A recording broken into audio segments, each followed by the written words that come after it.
La nuit du désert était paisible. Une couverture d'étoiles scintillait au-dessus de la silhouette de Phénix. On était le 13 mars 1997. À l'insu des habitants, quelque chose d'extraordinaire était sur le point de se produire. Alors que l'obscurité enveloppait la ville, d'étranges lumières ont commencé à apparaître dans le ciel. Elles se déplaçaient lentement, silencieusement, avec une détermination étrange. Ce n'était pas le scintillement familier des avions. Ces lumières étaient différentes. Elles étaient en massive, formant des motifs inexplicables. Le ciel noir et silencieux était devenu la scène d'un spectacle qui allait captiver le monde entier. L'air crépitait d'anticipation. Les habitants sortèrent de chez eux, attirés par ce spectacle inhabituel. Les murmures se transformaient en halètements à mesure que les lumières se rapprochaient. Que pouvaient-elles bien être? D'où venaient-elles? Ces questions flottèrent dans l'air, se mêlant au parfum de la nuit du désert. Personne ne se doutait que les événements de cette nuit allaient rester gravés dans l'histoire comme l'une des observations d'OVNI les plus mystérieuses de tous les temps, les lumières de Phénix. Les témoignages ont brossé un tableau vivant, presque surréaliste, de l'événement. Des milliers de personnes de tous horizons ont déclaré avoir vu les lumières. Leurs témoignages, bien que divergents, avaient un point commun, l'émerveillement et la perplexité. Certains ont décrit une formation de lumière en forme de V, glissant silencieusement dans le ciel. D'autres ont parlé d'objets massifs, semblables à des orbes, planant de façon inquiétante avant de disparaître dans les airs. Un témoin, un jeune garçon observant les étoiles avec son père, a décrit les lumières comme d'immenses triangles flottants. Son père, initialement sceptique, est resté bouche bée devant ce spectacle.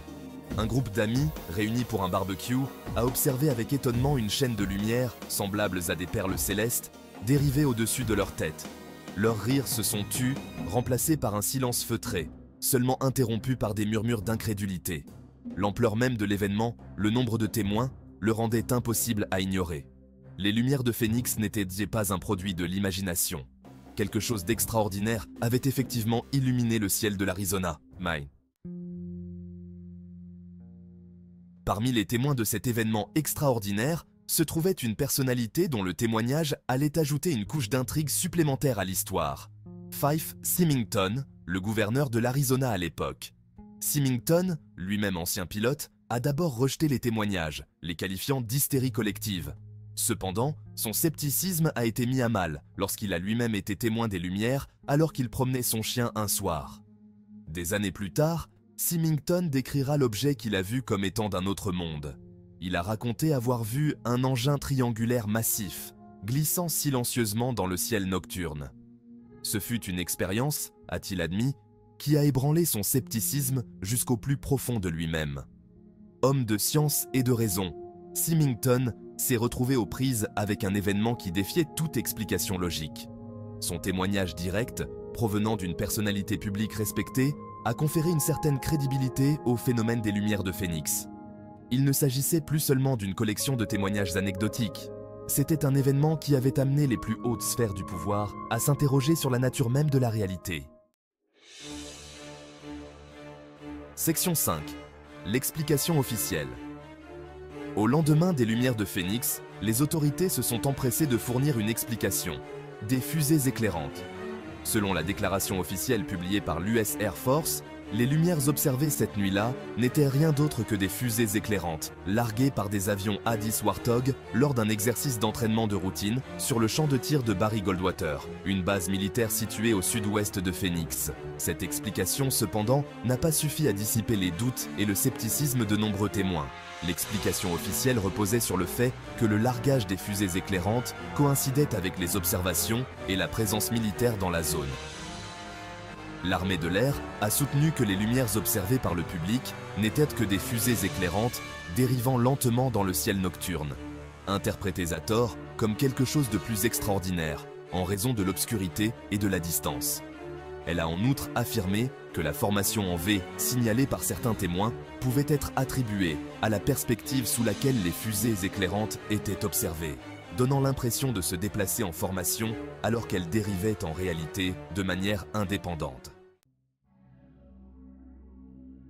Section 6. Des doutes persistent. Si l'explication officielle des fusées éclairantes a semblé plausible à certains, de nombreux témoins sont restés sceptiques.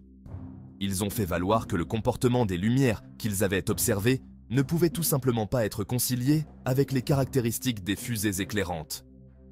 Les fusées éclairantes, ont-ils souligné, sont conçues pour brûler avec éclat pendant une courte période, descendant rapidement en s'éteignant.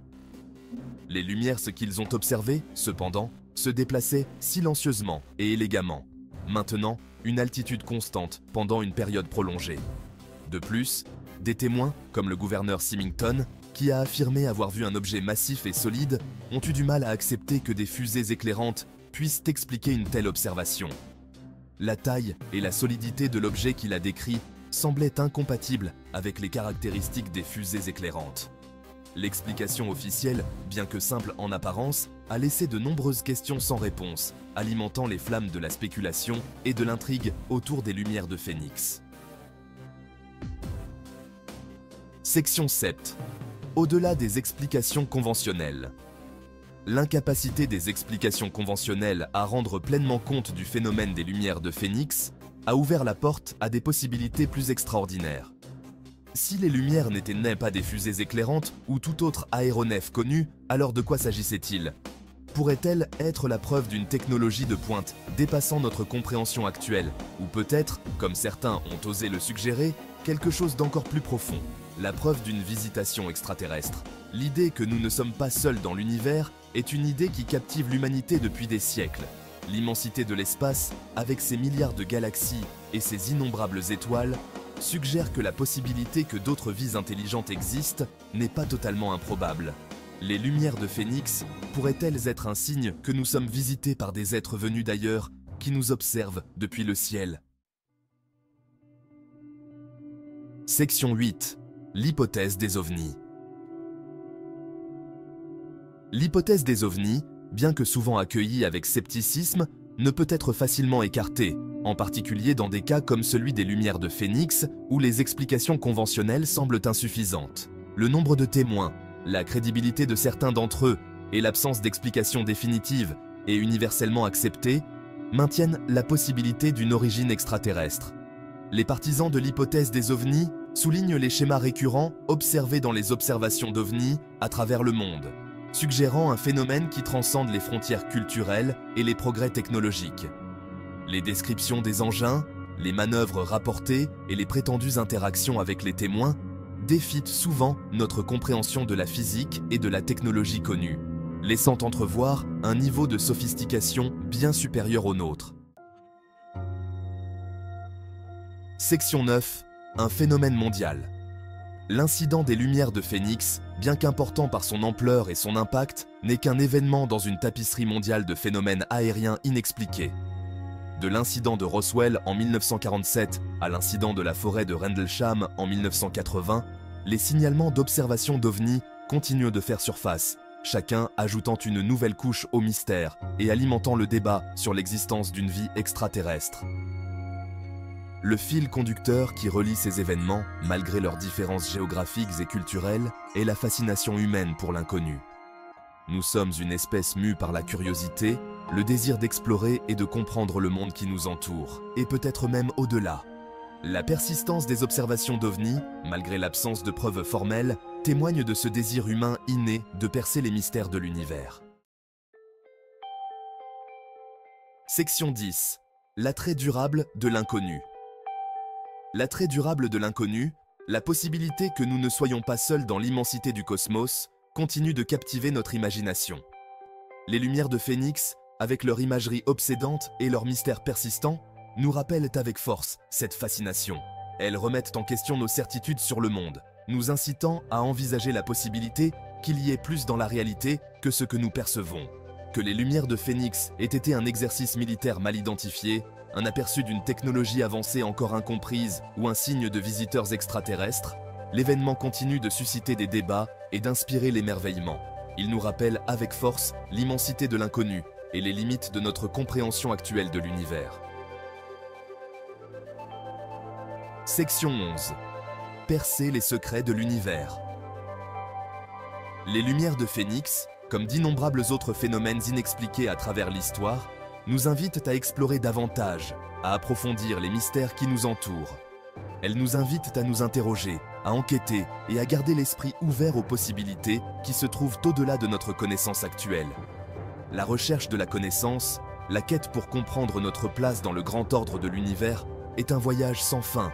Les lumières de Phénix et les innombrables autres mystères qui continuent de nous intriguer servent de jalons sur ce chemin, nous rappelant que l'univers est rempli de merveilles encore à découvrir.